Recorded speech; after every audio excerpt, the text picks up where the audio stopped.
Украинада тажавузның тоқтатылмасы Русияның G7-ге қайтмасы үшін эссас шарттыр.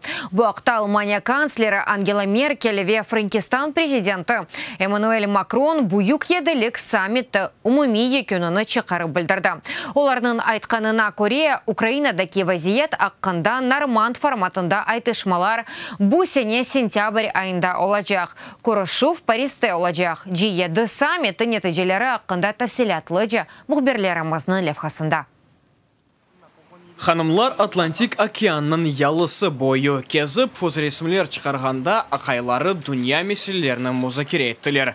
Бұйық еділік саммиті сабасы иклим меселелерінден башланды. Франкистан президенті Эммануэль Макрон G7 лидерлеріне океандан тұтып чықарылған чөпліктен пластик сатларына бағышлады. Бақшышны тек Америка президенті Дональд Трамп алмады. О мақбул себептен олмады. Ангела Меркельнен көрішуі бар еді.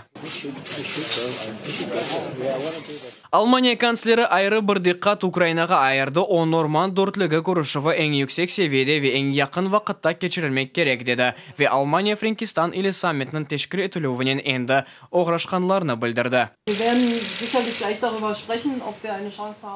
Яна Украина президенті ве Русия дәвлет башы арасында айтышмаларны ве қарарларны көрмеге істейм. Минск анlaşmalarında излерелев көрмеге үміт етеміз. Президент Зеленский әнді күчук илерелевге ирышты ве біз яқын бір қач ай içinde да оге илерелемек керекміз.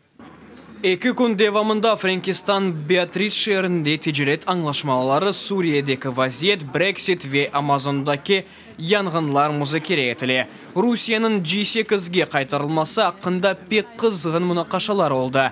Оны қайтармаға істегі ақында да саммит арфесінде Америка президенті Дональд Трамп білдірді. Алмания, Бүйік Британия ве Канада лидерлері исе G8 теркімінден Кремль 2014 сенесі Қырымны қанунсыз тарзда işgal etken son çıkarıldı. Rusya hakkında lafımız oldu. Benim fikrim demek. Bazıları menden razı olmadı. Bazıları ise aksine razı oldu.